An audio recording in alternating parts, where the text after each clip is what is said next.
Hello all, today we're going to do number 58. So in this position, it's a bit chaotic.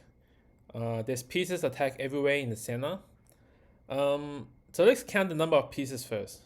So we have 2 rook, 2 knight, a queen, and a bishop. And the opponent have 2 rook, 2 bishop, a queen, and a knight. Now, we can potentially take the knight on f6 using our bishop.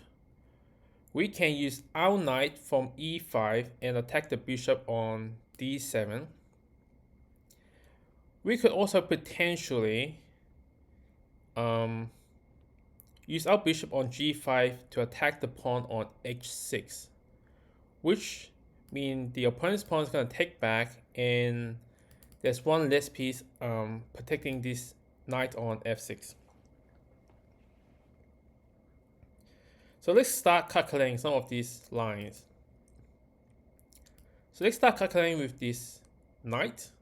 So if we take this knight, the opponent could either take with the pawn or the bishop. Now, let's start with the bishop first because doubling up the pawn is not a good idea for the opponent. So the opponent takes with the bishop, which now there's 2 attacks on this knight. In which case the opponent we take the opponent's bishop, the opponent's queen take our knight,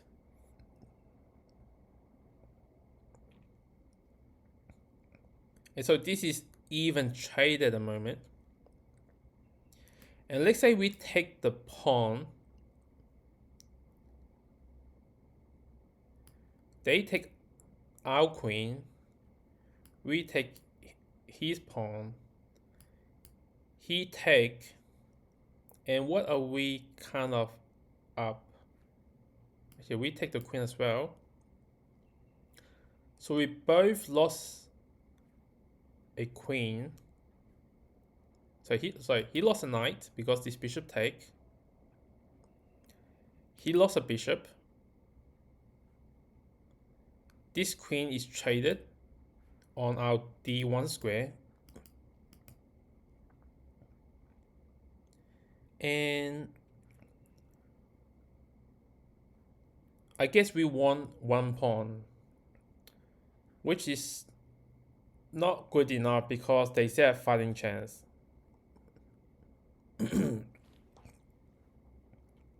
So let's calculate another line. So let's say we take the bishop on d7. Now, the opponent could either take with the queen or take with the knight. Let's say the opponent decides to take with the knight. Our bishop can take the bishop and he can't get it back. And so we're up material. But if we take the bishop with our knight and he take with the queen, then material trade is even. And if we take the knight, he take with his bishop, we take the pawn, and the same thing happened again, and up 1 pawn possibly. So if those are the 2 similar moves, maybe this is not the right idea, and we should look at other threats. So our active pieces are these 5 pieces. 5 against 4 pieces on the opponent's side. And we haven't really used this knight as an attack. For this knight to be involved in the puzzle, if this was one of the piece requirement, this knight could potentially do some damage on e4 square or d5 square. Now, this is not really possible because our pawn is blocking it, and if our pawn disappears, this is not too sure how this will work. But let's say our knight come into here. If there's a material here and there's a material here, then it's a fork. Now, if you use a knight to stay another knight, the opponent's knight can just take it, right? So that's not so good. So we need to remove the knight first. So if we take here and the opponent's take back, and we use the knight, the opponent bishop is gonna take our knight. So maybe this knight is for something else later on, but maybe not this particular line. Now, other thing that I'm seeing here is this lovely pawn. A pawn that is in enemy's territory can do a lot of damage. Now we talk about this pawn taking it on e6, but we haven't really talked about this pawn pushing upward and forking the queen and the bishop. Now, with all the other lines that we are doing, this pawn cannot fork the queen and the bishop if one of these pieces move, right? So for example, if our bishop take the knight and the bishop take our bishop back and we push the pawn, the queen can just simply dodge us somewhere, and this pawn is just sitting there like a pretty artwork in a gallery. Nothing much. But what if we take the initiative and attack first? So let's say the bishop take the pawn, which is doubling attacking our knight. We could potentially use this bishop to take his knight. So now we have a defender backward to this knight, and the rook defend the knights as well. Now, if the bishop decide to take our knight, we will take his bishop. So we took a knight and a bishop, and he only take our knight. And we have a tempo against the queen. Now the queen have to move somewhere, say a random square here, and now we're up material. Instead of 1 pawn, we're now up 3 points. Well, actually 2 because we lost this pawn, but it's still pretty good because we're up a piece. Now, what if the queen take instead? I can see a line where I can take the knight and the opponent could have to take with the pawn, because if this bishop move, then the queen is hanging. Now, double pawn is pretty good for us. Sorry, double pawn for the opponent is bad, but double pawn on the opponent's side is good for us. Now, our queen could swing over here, but there's really no checkmate pattern here. There's just not enough attacker. So, let's calculate again. I push the pawn up, the queen take, we take the knight, opponent's pawn take on f6, and what next? Now we can take the queen. Now the opponent's bishop take our queen back, otherwise he'll lose a lot of material point wise. So now this knight is attacked by a pawn and a bishop. So our knight can swing over and take this bishop with an attack on the rook and this pawn. Now, if he swings the rook away, the knight can now go to take the pawn with check. It could also go here, but doesn't really do much unless there's another piece on the white square here to fork. Okay, so now we are up a quick clean piece, and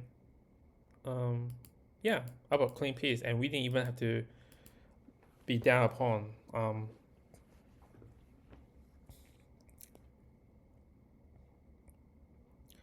I missing something here? The other line that I'm looking at is the opponent's queen take. We take the knight.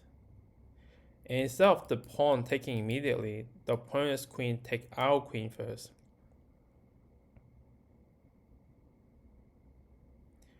We take back the queen. So we are up a knight in this position. So the opponent will have to take back with the pawn. And now our knight can attack this bishop.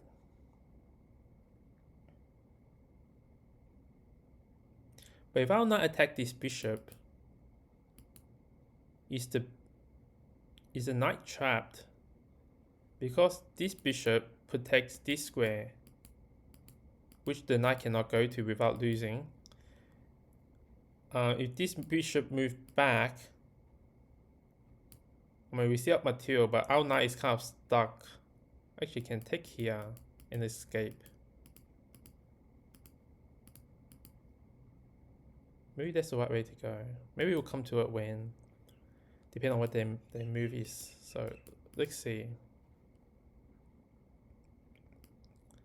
Yeah, if we don't use this pawn, there's no other effective time. So not seeing anything else. The move have to be start with some of these. So I go here, go here.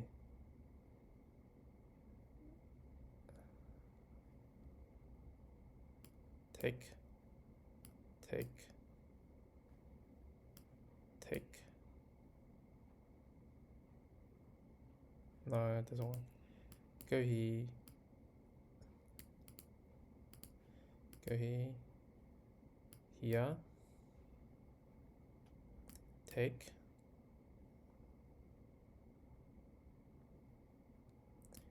The bishop can also take first. Then we take. Go here.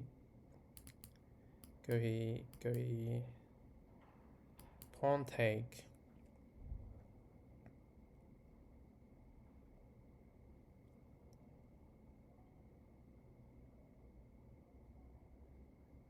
So if it's pawn take, what's our next move?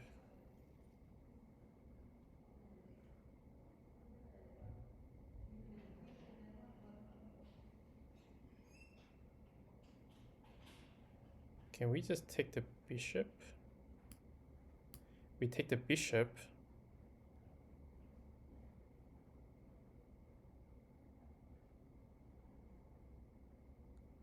The queen take, our knight come in, attack the bishop, attack this pawn. And if the queen try to guard the pawn, we're just gonna move up and take. So this knight is useful if the queen decide to take back our knight when we take the bishop. Okay. Okay, here we go. Okay. So it doesn't make sense for our queen to attack this. Or does it? No, if our queen attack this, the queen come in. We just lost a queen, and we come in and the knight stay our knight, and the attack fizzles out. So this must be the solution. Yeah. If our knight come here, the knight's gonna defend backward as well. Let's go here. Okay, all according to plan. Let's check one more time. So if I check here, the king just go, basically go here. We do not have any dark square to check the king. This knight cannot come in to attack the king because this knight will be taken. We could also do he, but the bishop just take, and this pawn will be defended. So, as we said, we just need to take the bishop. And this knight have to now come into the attack. If we go here, he take, and we go here, then we just lost our queen. Doesn't make sense. There's no benefit. So we are up. So pieces wise is even, but we just have to make the threads. Oh wow, opponent is brave. Is a trap here. If I go over here, he can just take. I take. The bishop retreat, and he's up. So I have to take the bishop. I mean, I would love to do this, but I'm just too slow at the moment.